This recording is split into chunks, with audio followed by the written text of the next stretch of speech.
Quien lo tenga, aquí me lo van a poner en pantalla también. ¿A dónde me iré de tu espíritu? ¿Y a dónde huiré de tu presencia? Si subiere a los cielos, allí estás tú. Y si en el Seol hiciere mi estrado, he aquí, allí estás. Si tomare las alas del alba y habitare en el extremo del mar, aún allí me guiará tu mano y me asirá tu diestra. Si dijere, ciertamente a las tinieblas me encubrirán, aún la noche resplandecerá alrededor de mí. Aún las tinieblas no encubren mi espíritu, y la noche resplandece como el día. Lo mismo te son las tinieblas que la luz. Lo mismo te son la tiniebla que la luz. La nueva versión, la nueva traducción viviente, que es la versión que yo estoy utilizando para dar un poco más de amplitud a la lectura, al texto, dice en el versículo 11 y 12, mire lo que dice de manera detallada, dice, podría pedirle a la oscuridad que se ocultara, dice, y a la luz que me rodea que se convierta en noche, pero ni siquiera en la oscuridad puedo, ¿qué?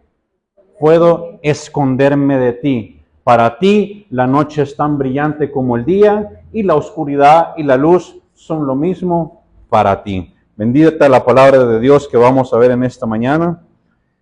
En este contexto, hermanos, ¿quién escribió los salmos? David, ¿verdad? Y en este contexto, posiblemente David quería estar solo. Posiblemente David solo quería huir, desaparecer por un momento del Señor, esconderse del Señor. No tenemos exactamente todo el contexto de este salmo, pero mire cómo empieza el texto que dice la omnipresencia y la omnisciencia de Dios. Ese es el título de ese capítulo. Oh Jehová, tú me has examinado, empieza, y has conocido, tú has conocido mi sentarme y mi levantarme. Has entendido desde lejos mis pensamientos, dice. Cuando nosotros cometemos errores en nuestra vida, nosotros somos los primeros en escondernos, en reconocer, cuando fallamos, la naturaleza del ser humano nos hace escondernos. A veces nosotros estamos en situaciones donde en la vida creemos que Dios no nos va a encontrar, que Dios no nos va a ver, que Dios no nos va a sacar de donde estamos, y pensamos que tal vez escondiéndonos en algún pecado, escondiéndonos en el trabajo, escondiéndonos en diferentes cosas, el Señor no nos va a encontrar ahí, no nos va a llegar a buscar, no nos va a llegar a sacar de ahí. El ser humano tiene la tendencia de que cuando las cosas se ponen difíciles nosotros queremos huir, no porque querramos hacerlo, sino que es porque es nuestra naturaleza. Y esto me trae a mí a algo que también voy a usar a Samuelito, ¿verdad? Que es mi tesoro, mi promesa de vida. Y cuando nosotros somos pequeños o somos chiquitos, ¿se acuerdan cómo nosotros disfrutábamos este juego? El juego de las escondidas. Nosotros de pequeños automáticamente buscábamos un lugar donde escondernos para jugar, buscábamos un lugar donde nadie nos pudiera ver para poder buscar, que nadie nos buscara.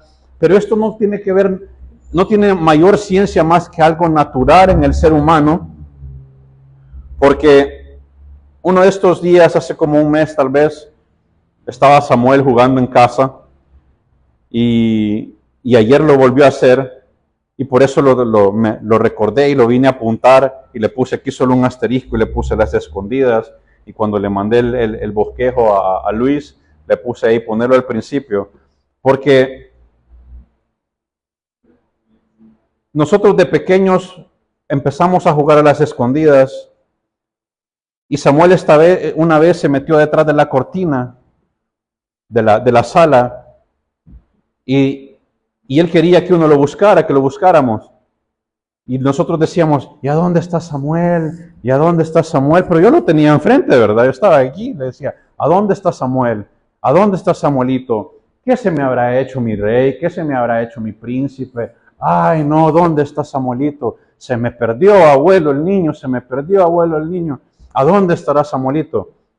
Y solo lo veíamos que la cortina se movía, ¿verdad? Sí. Nosotros lo teníamos ahí enfrente, sabíamos dónde estaba.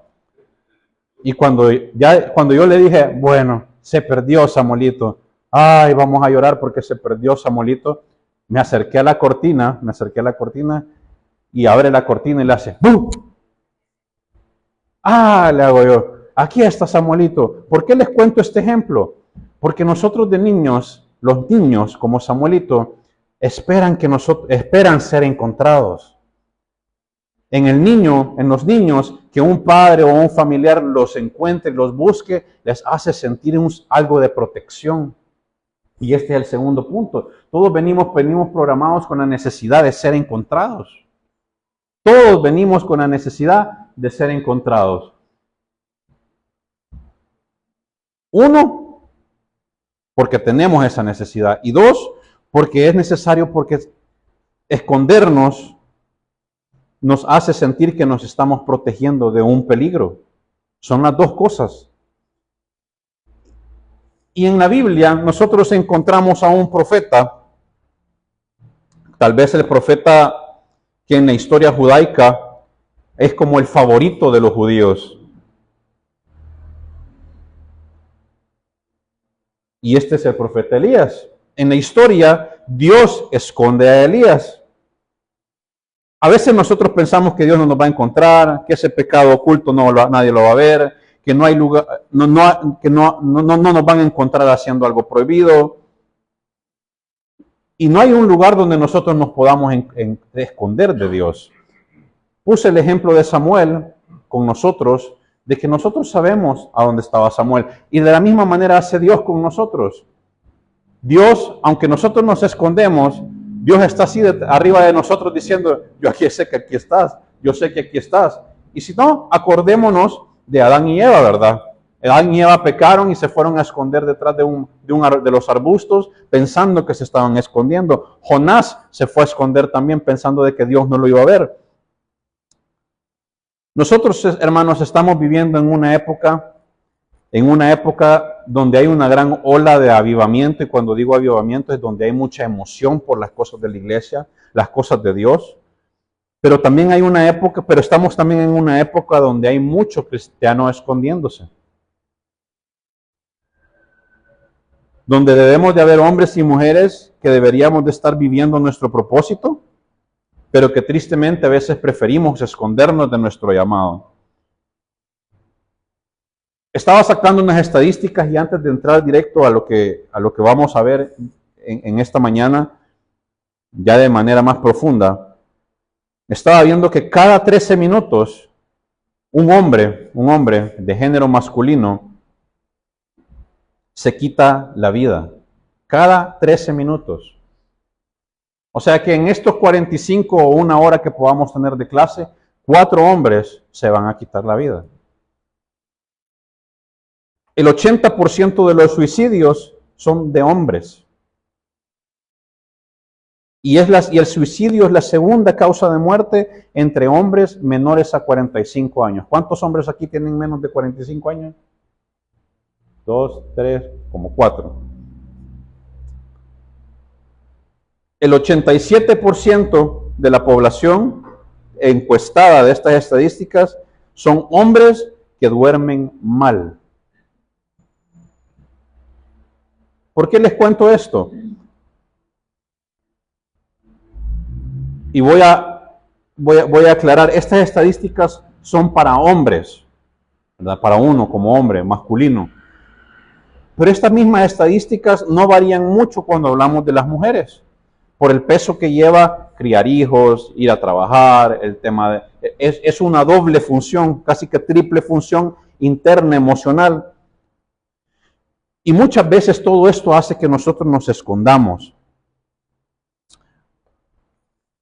Al profeta Elías le pasó algo parecido a lo que nos pasa a nosotros en nuestra vida. Mire lo que dice Primera de Reyes capítulo 18, versículo 22. Entonces Elías le dijo, yo soy el único profeta del Señor que queda, pero Baal tiene 450 profetas.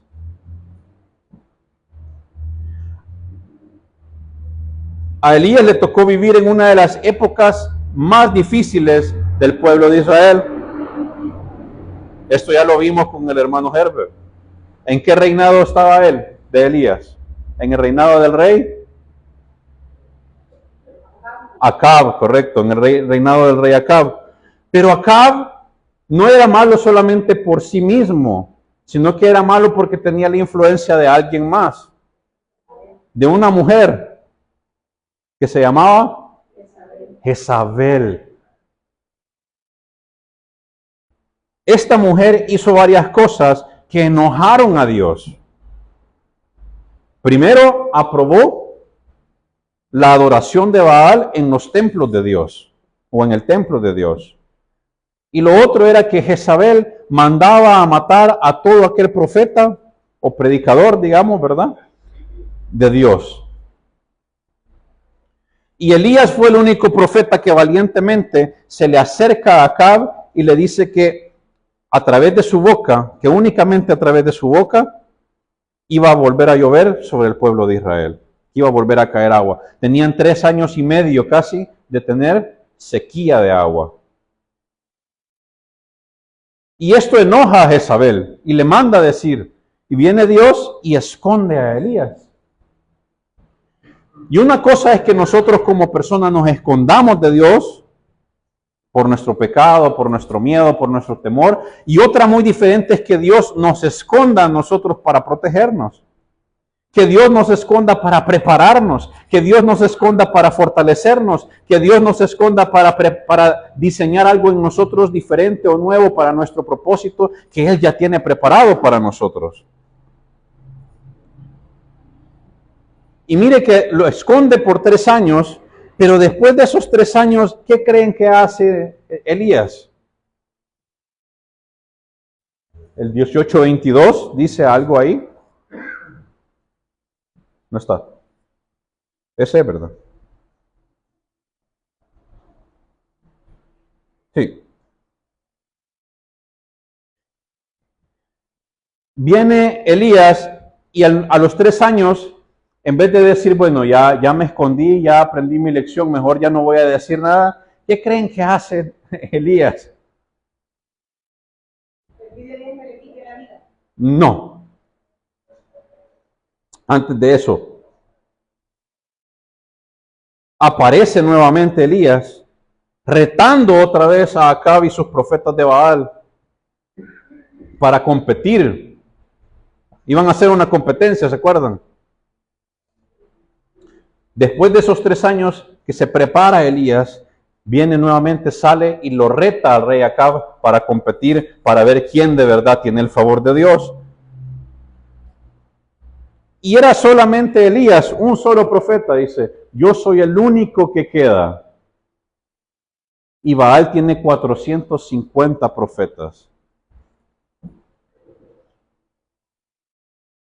Y pasan las horas, y le cuenta cuenta la historia bíblica, que empiezan a hacer los preparativos y todo, ¿verdad? Y los profetas de Baal están haciendo sus preparativos, y Elías está haciendo sus preparativos, y empiezan y pasan las horas, y Elías empieza a burlarse prácticamente de los profetas de Baal, ¿verdad? Se burlan tanto que se enojan, que empiezan a cortarse a ellos mismos haciendo sacrificios de sangre.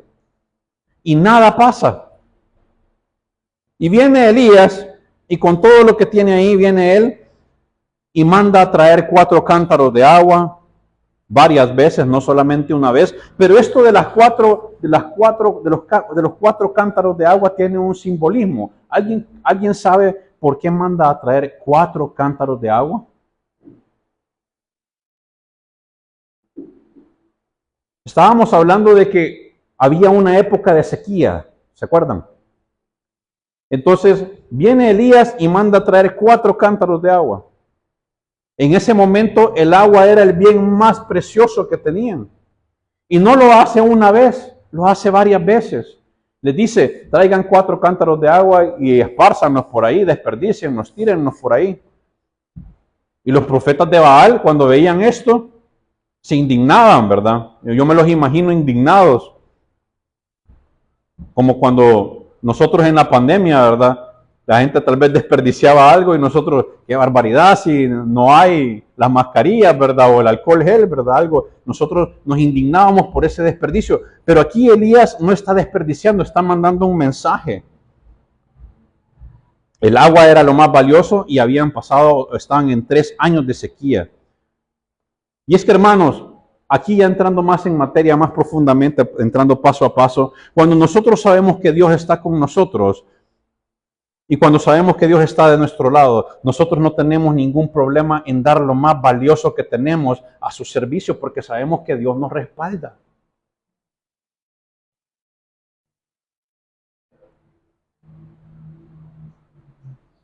Cuando el Señor nos está respaldando y sabemos que el Señor está de nuestro lado, no nos va a costar soltar lo que más amamos, lo que más queremos, porque sabemos que Él va a luchar por nosotros. Y aquí quiero hacer una pausa. Nosotros, normalmente en nuestra vida, nos aferramos a lo que más queremos, ¿o no? Y luchamos por aquello que queremos, por retener aquello que queremos, por cuidar lo que más tenemos con nuestras propias fuerzas. Mi familia, y esto es todo para mí, y este es mi tesoro, y esto es lo que yo quiero cuidar, porque esto es lo que yo quiero. Ya hemos tocado en otros temas, ¿verdad? Que cuando nosotros le quitamos el lugar a Dios y ponemos nuestras añadiduras por sobre Dios, viene Dios y nos quita eso para hacernos entender que no es esas añadiduras no son la bendición, sino que lo que nosotros dependemos es de Dios para tener todo lo demás. Y aquí Elías manda ese mensaje también. El pueblo se estaba aferrando a esto, a la importancia del agua, pero Elías les hace ver de que eso no tiene ninguna importancia cuando hay conocimiento, cuando estamos seguros de que Dios va a proveer, cuando Dios va a resolver, que Dios va a pelear por nosotros, cuando Dios pelea nuestras batallas por nosotros y porque Él nos está respaldando. Pero mire, qué cosa, ¿verdad? ¿Cómo termina esa primera parte de la historia de Elías? ¿Alguien sabe, alguien se acuerda? ¿Qué pasó? Los profetas de Elías que hicieron su sacrificio y su proceso. ¿Y qué pasó con los profetas de Baal? No pasó nada, ¿verdad? ¿Cayó el fuego cayó fuego para encender algo? No, ¿verdad? No pasó nada. Pero cuando Elías empezó su servicio y empezó a invocar a Dios, ¿qué bajó del cielo? Bajó fuego y quemó todo, dice, y todo lo consumió. ¿Quién ganó? Elías. ¿Y cómo cree que se sentía Elías en ese día? Victorioso, ¿verdad? Grande. Y el Señor está de mi lado y yo pude de la mano de Dios. Pero ahí comenzó el error de Elías. Un pequeño error que cuando nosotros estudiamos a Elías no lo alcanzamos a ver, porque es tan bueno todo lo que pasa que no vemos lo que pasa con Elías en ese momento. La historia da una vuelta de 180 grados porque le manda a decir a Jezabel, le dice, arrepiéntete y corrige y haz las cosas bien. Pero en vez de Jezabel reaccionar y decir, hey, es cierto, ¿verdad? Mis profetas perdieron ante Dios y no cayó fuego. ¿Qué hizo Jezabel? Lo amenazó y le mandó a decir, ¿verdad? Y le mandó a decir en Primera de Reyes 19:2, ¿qué dice? Jezabel mandó un mensajero a Elías que le dijera que los dioses me castiguen, y más aún, si mañana a esta misma hora no te he cortado la cabeza como lo hiciste con los profetas de Baal. Cuando perdieron los profetas de Baal, a todos los 450 profetas de Baal les cortaron la cabeza porque perdieron. Así se arreglaban las cosas antes, ¿verdad?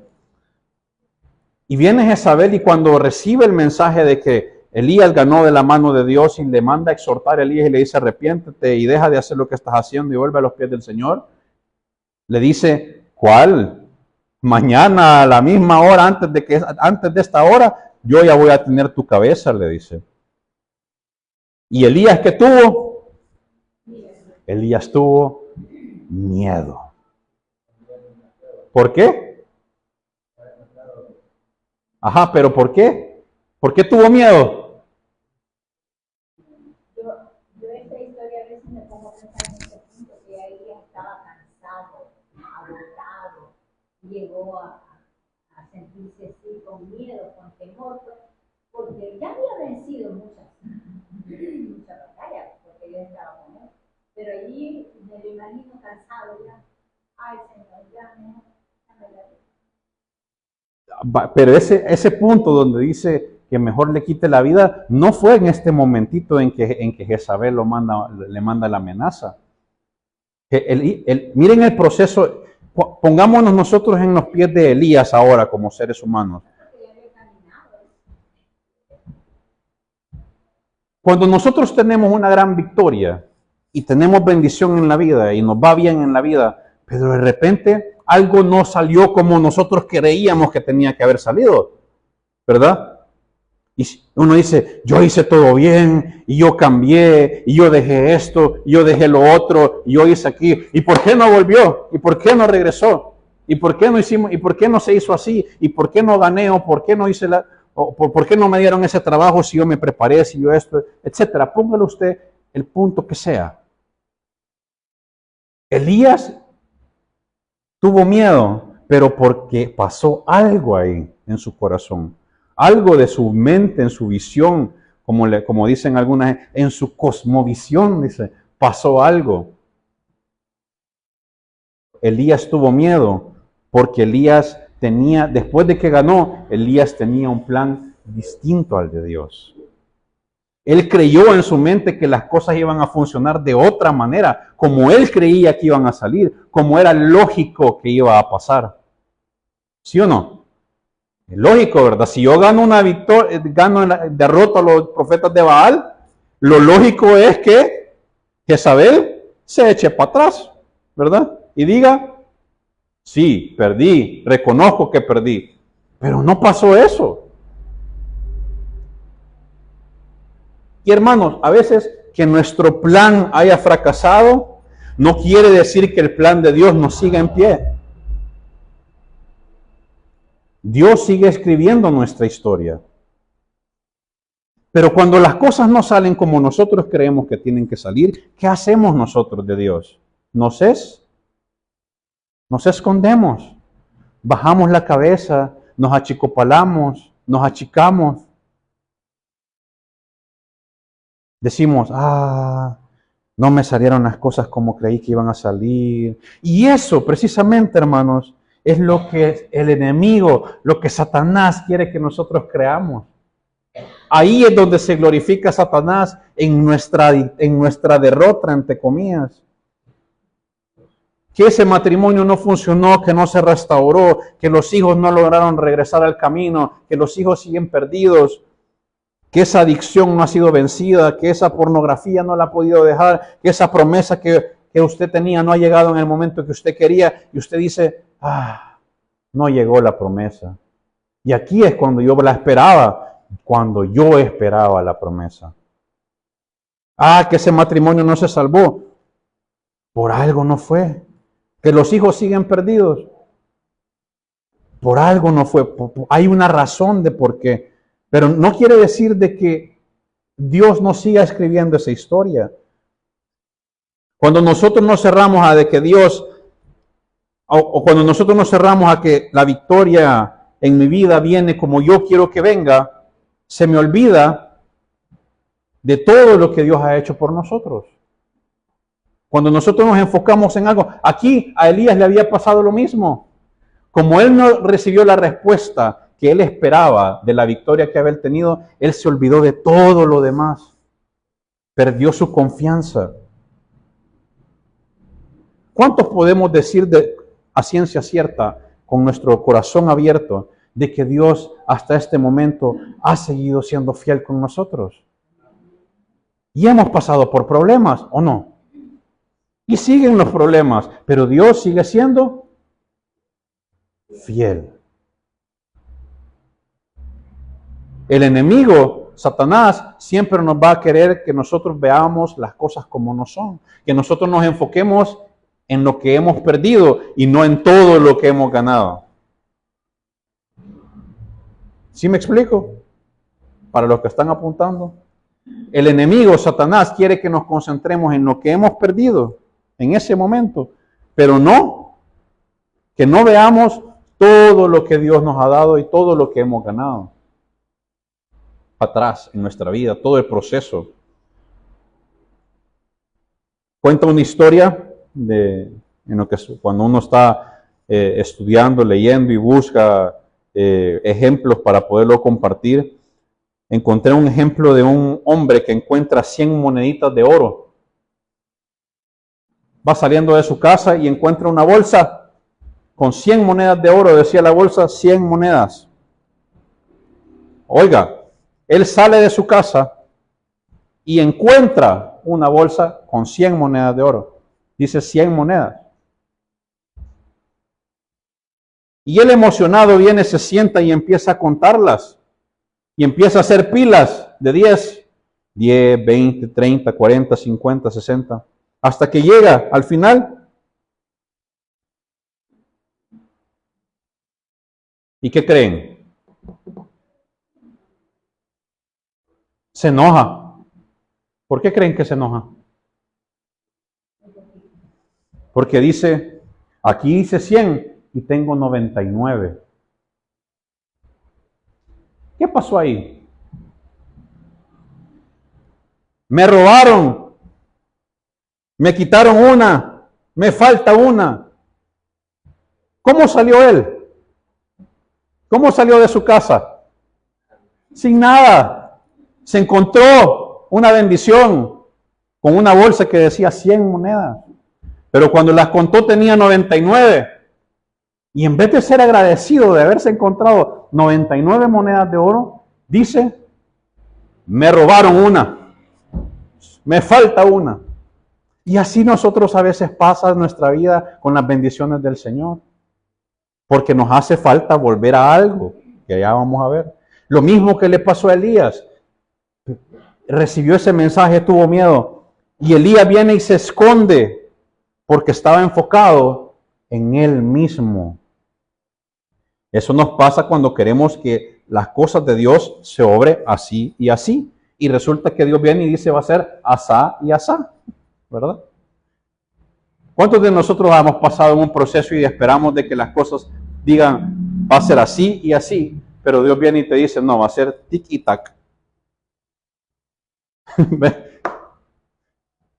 ¿Por qué? Porque se enfocó en él mismo, en que él había ganado esa batalla a través de, porque él era el profeta, porque él había salido bien. Entonces él en su mente dijo, lo lógico es que pase esto y esto y esto.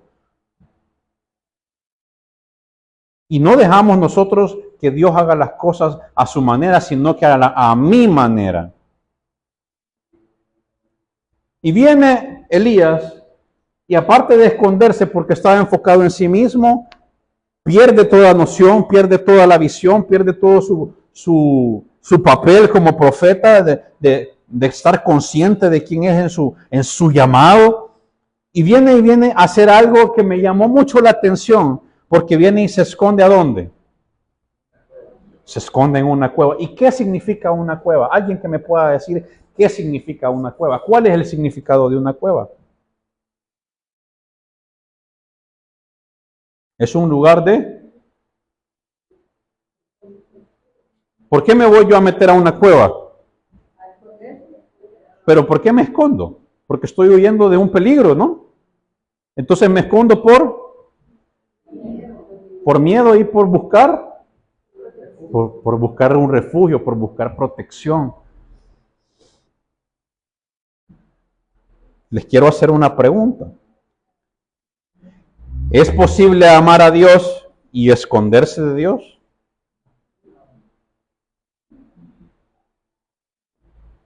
Sí, es posible. Es posible amar a Dios y escondernos de Dios porque descuidamos su palabra, porque no entendemos su palabra. Elías sabía todo y amaba a Dios, pero descuidó su promesa. El hecho que nosotros amemos a Dios no quiere decir de que no nos vamos a esconder de Dios, porque seguimos siendo ¿qué? Adán y Eva eran la creación a semejanza del mismo Dios, y aún así se fueron a esconder. ¿Era porque no amaban a Dios? Era porque le habían fallado. Jonás no amaba a Dios. Él amaba a Dios, pero tenía miedo. Y así hay muchos ejemplos. Moisés amaba a Dios, pero no estaba seguro. Se andaba escondiendo. Él decía, yo no soy digno, yo no puedo hacerlo. Aquí, por eso le cierro con Moisés. Porque Moisés hizo precisamente lo mismo. Esta generación es una generación que ataca constantemente a la figura de los liderazgos en las iglesias. Estamos viviendo en una época en donde a los hombres, y aquí no quiero herir susceptibilidades, ¿verdad? Yo creo que aquí todas las mujeres que están acá entendemos el tema de la palabra de Dios y el liderazgo que Dios ha puesto en el hombre dentro de la iglesia. Aquí en la iglesia no cabe nada de que el feminismo y la violencia de género, eso no cabe aquí. Claro, el hombre está llamado a respetar a la mujer, pero Dios pone al hombre como líder del hogar, como sacerdote del hogar, como el sacerdote en la iglesia. Y estamos viviendo en una generación en donde esto está constantemente atacado. Dios nos ha dado un propósito a todos, y aún más a los hombres que son cabeza de hogar. Nos dio una razón. Y cada cueva para nosotros, así como para los hombres, ¿por qué menciono el tema de los hombres? Porque cada cueva tiene un nombre. Tal vez mi cueva puede ser mi trabajo, tal vez mi cueva puede ser mi familia, tal vez mi cueva puede ser mis hijos, tal vez mi cueva puede ser los negocios, mi cueva puede ser mis nietos, mi cueva puede ser, póngale usted el nombre que quiera. Pero tenemos que definir y saber cuál es nuestra cueva para empezar a salir de ella.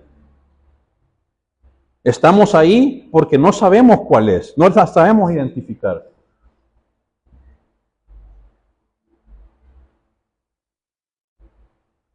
Cuando el ser humano se esconde de Dios, en realidad lo que nosotros estamos pidiendo a gritos es que seamos encontrados. Porque es el instinto natural. Yo me escondo porque quiero que alguien me encuentre. Yo me aíslo porque quiero que alguien venga a darme palabras de aliento. En el mundo, allá afuera, en Estados Unidos y en otros países, hay algo que le dicen The Men's Cave. ¿Han escuchado esa palabra? The Men's Cave, la cueva del hombre. En los hogares, en las casas, dicen, no, es que el hombre, yo veo un programa de remodelación, porque a mí me gustan estos programas de remodelación de cable, y casi que todas las remodelaciones, el hombre, la mujer, por alguna razón pide una cocina bonita, una sala bonita, un lugar para estar con la familia bonito, pero el hombre se concentra en un cuarto y dice, yo quiero este cuarto para mí, porque quiero ahí meterme yo a hacer mis cosas, recibir a mis amigos, tener una mesa de billar, tener unos juegos de video, tener aquí algo para recibir a mis amigos y poder estar yo ahí. ¿Por qué quieren los hombres meterse en una cueva? Para evadir todo lo que pasa afuera, para tener un tiempo para ellos. Y eso mismo es lo que nos pasa a nosotros en nuestra vida cuando nosotros buscamos diferentes cuevas. Cuando nosotros como hombres nos escondemos o como mujeres nos escondemos es porque queremos que alguien nos encuentre. Estamos pidiendo a gritos que Dios nos conforte, que Dios nos encuentre.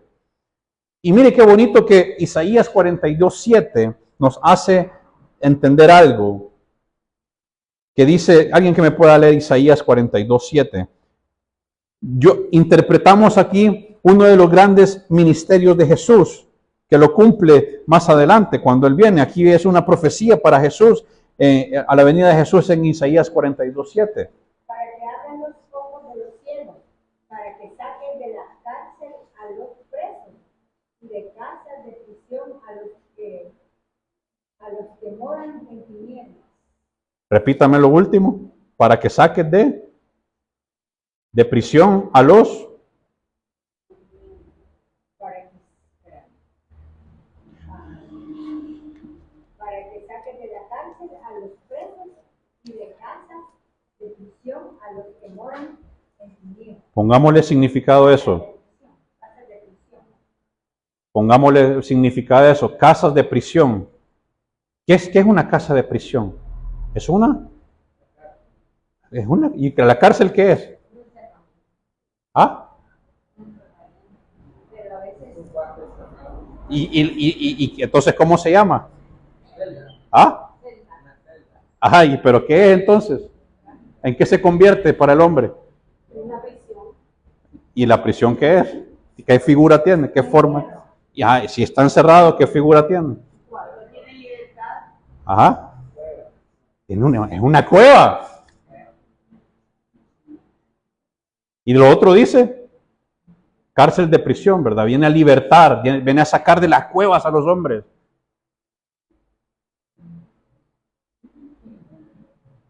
A eso vino Jesús, a sacar a los hombres de sus cuevas, a sacar a sus hombres de sus cárceles, en esas cárceles en las que estamos metidos algunos por nuestros pecados, por nuestras decisiones, porque queremos enfocarnos en eso, ¿verdad?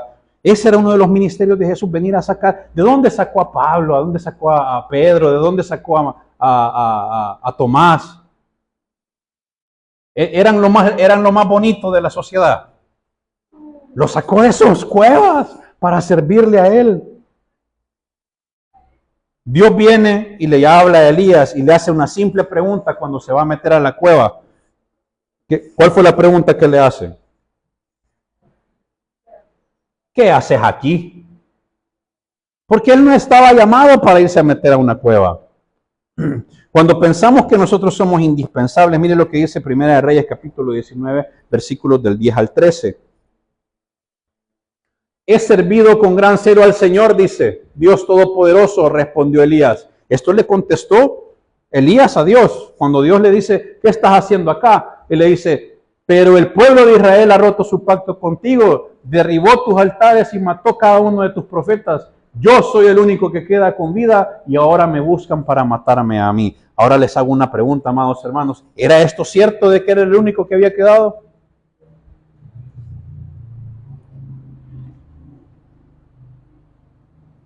Dios había guardado a 7,000 hombres más.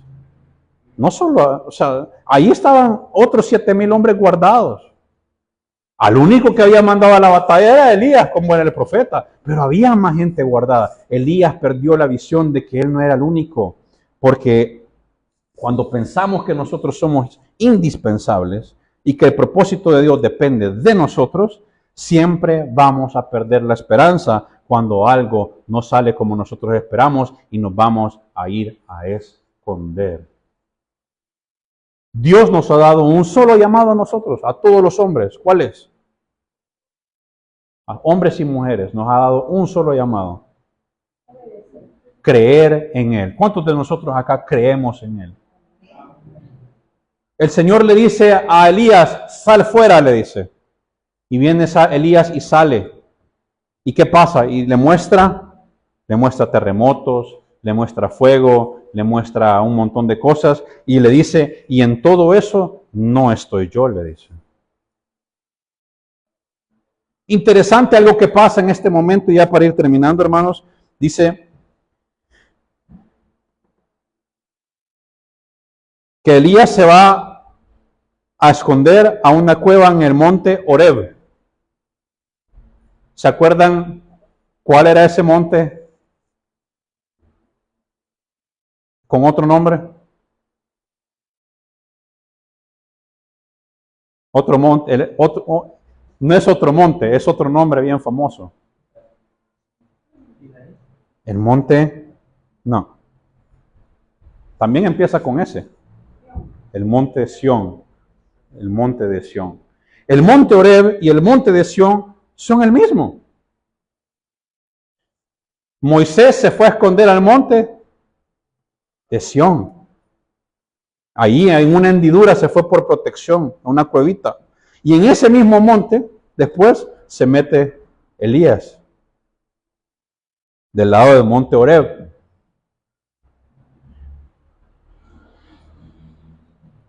Tal vez, cuando nosotros lo estudiamos a profundidad, tal vez Elías lo que andaba buscando esa misma experiencia, ¿verdad? De encontrar a Dios, de buscar a Dios, porque andaba huyendo y se acordó, ¿verdad? Moisés se fue a meter acá y me voy a meter yo también. Lo que Elías estaba haciendo era encajonar a Dios, porque pensó que iba a funcionar de cierta manera cuando Dios obra de maneras misteriosas. No podemos encajonar a Dios, no podemos nosotros obligar a Dios a actuar como nosotros queremos. Créanme que yo quisiera que en mi vida Dios obrara como yo quiero que obre. Y decir, ya estuvo. Pero toca seguir ahí, ¿verdad? Toca seguir echando cuero y toca seguir adelante. Ayer en la noche, yo he estado orando mucho, doblando rodillas y haciendo pacto y todo. Por la familia, por Gabriela, por el niño, por mi papá, por su salud, por la iglesia, y yo hago mi lista y oro por Cristóbal, y oro por Mari, y oro por la hermana Lorena, y oro por la hermana Delfia. Y la hermana Delfia, justo yo orando por ella un día y en la noche me llama, y yo dije, ¿qué es esto? Y me habla y me empieza a preguntar, a hablar, y pasamos como una hora hablando. Y he estado orando por la familia, por mi tía Nadia, por Joel, por mis primos y todo, para la fortaleza, por la Meme, por Luis, porque hemos conocido mucho de sus vidas en estos meses, en estas semanas, la hermana Elvira, y hemos estado orando con mi papá cuando vamos a cenar y comer, y nos echamos 10, 15 minutos en oración. Y algo pasó anoche, que yo terminé de orar como a las 12:30 por ahí, ya estaba listo para dormirme. Acababa de orar por Gabriela, acababa de orar por Sammy, acababa de orar tenía días de no orar por mi tía Nadia, sí, porque yo sé que está viendo la clase porque se mete a verla. Tenía días de no orar por mi tía Nadia, por Joel, por todos, ¿y qué creen? Van a decir, usted hermano ya se está yendo por otro lado, pero no importa, les quiero compartir eso. Como a las 15 minutos que ya me estaba durmiendo, me llama mi primo Joel y me dice, me desperté porque estaba soñando contigo. ¿Cómo estás? Y empezamos a hablar y lloramos y hablamos como por hora y media. Lo que le quiero decir es que a veces nosotros queremos que Dios obre de una manera en la que queremos que Dios obre ya. Pero Dios sabe cómo lleva sus procesos y Dios sabe cómo va sanando los corazones. Y tal vez si nos da las cosas hoy, todavía no estamos listos para recibirla y administrarla, si nos las da dentro de 4 o 5 meses más adelante. Tal vez nos las va a dar y lo vamos a volver a perder. Tal vez nos lo va a dar y lo vamos a descuidar. Tal vez nos va a dar algo y vamos a volver a lastimar. Tal vez vamos a dar algo y vamos a volvernos a equivocar. Tal vez nos va a dar algo y nos vamos a olvidar de Él. ¿Por qué? Porque nosotros como generación le hemos fallado en algo, hermanos, que es muy importante y es lo mismo que le falló a Elías. A veces nosotros andamos buscando susurros apacibles en las predicaciones y nos echamos 5 o 6 predicaciones. Andamos buscando susurros apacibles en la palabra que el hermano Herbert puede compartir, en la palabra que el hermano Omar nos va a compartir ahora, en la palabra que nos pueda compartir Joshua, este servidor, buscando consejos afuera. Andamos buscando susurros apacibles para encontrar algún sentido de aliento, de esperanza. Pero yo les traigo la respuesta, hermanos. No tenemos que andar buscando susurros apacibles en ningún lado. ¿Sabe a dónde vamos a encontrar el mejor susurro que Dios tiene para nosotros? En su santa palabra. Cuando nosotros volvamos a abrir esta Biblia, esto libre en nuestro hogar, vamos a empezar a sentir que nuestra vida empieza a cambiar. Si nosotros no volvemos a este libro que está en nuestras casas cerrado, muchas veces pasa toda la semana cerrado. Yo aquí a veces veo 4 Biblias aquí abajo. Quiere decir de que hay 4 Biblias que no se llevan para su casa o que tienen más Biblias en sus casas. Y vienen a recoger el domingo su Biblia, la vuelven a abrir por un par de minutos, la vuelven a cerrar, la dejan aquí, se vuelven ahí. Y toda la semana, ¿qué hicieron con la Biblia? A Elías se le olvidó la promesa que Dios le había dado en su palabra, en esas promesas, en esos libros, en esa escritura, en esas promesas que ellos recibían. Un hombre sin la palabra de Dios es un hombre sin dirección. Un cristiano sin la palabra de Dios es un cristiano sin dirección, un cristiano sin vida, sin aliento, sin esperanza. Jesús ha sido el ejemplo de salir de una cueva. Jesús nos ha demostrado que cuando nosotros salimos de la cueva, salimos en victoria, hermanos. Porque Jesús salió después de 3 días, salió resucitado. Y nosotros podemos salir resucitados también en nuestro espíritu, en nuestra alma, cuando nosotros volvamos a leer su santa palabra. No les digo, yo no les quiero decir, yo soy un ejemplo ahora. No, simplemente yo toqué fondo, lo perdí todo, hermanos. Y solo esto me ha sacado adelante. La palabra de Dios nos da esperanza, nos da aliento, nos da esperanza. Cuando nosotros volvemos a esto y empezamos a escudriñar, ahora yo le decía a Luis, para mí ahora se me hace tan fácil decirle al Señor, Señor, decime en tu cuerpo, poneme en mi corazón qué querés que yo hable.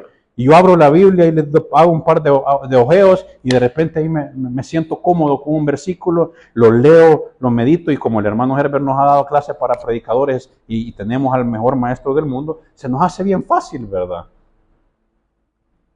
Y entonces venimos y ya con el Espíritu Santo y la iluminación del Espíritu Santo, y le digo yo a Luis, ahora yo disfruto tanto compartir la palabra. Antes yo estaba siempre pensando, ¿cómo es posible que yo esté predicando y tengo un pecado oculto por allá? ¿Cómo es que estoy predicando y tengo esta actitud con esta persona? ¿Cómo es que estoy predicando y yo sé lo que está pasando en otros lados? Y ahora, cuando volvemos a la palabra del Señor y encontramos ese susurro apacible, empezamos a ser fortalecidos, hermanos. Y después salió Elías de esa cueva. Y ya el resto es historia, ¿verdad? Ustedes ya conocen, ya lo vimos con el hermano Herbert, la historia de Elías. Y Elías ha sido y sigue siendo uno de los profetas más famosos en la escritura judaica. Y no famoso de popular, sino que un gran ejemplo para todos. ¿Por qué? Porque después de que tuvo miedo, después de que se equivocó, que se escondió, el Señor lo restauró y salió y cumplió su llamado. Y eso mismo podemos hacer nosotros en nuestra vida. ¿Cuántos de nosotros estamos listos para cumplir nuestro llamado, hermanos? ¿Cuántos de nosotros estamos listos para levantar la mano, sacar la cabeza de la cueva y empezar a vivir a la luz de la palabra de Dios? Si alguien tiene un comentario o quiere agregar algo, hágalo ahorita porque ya me pasé del tiempo.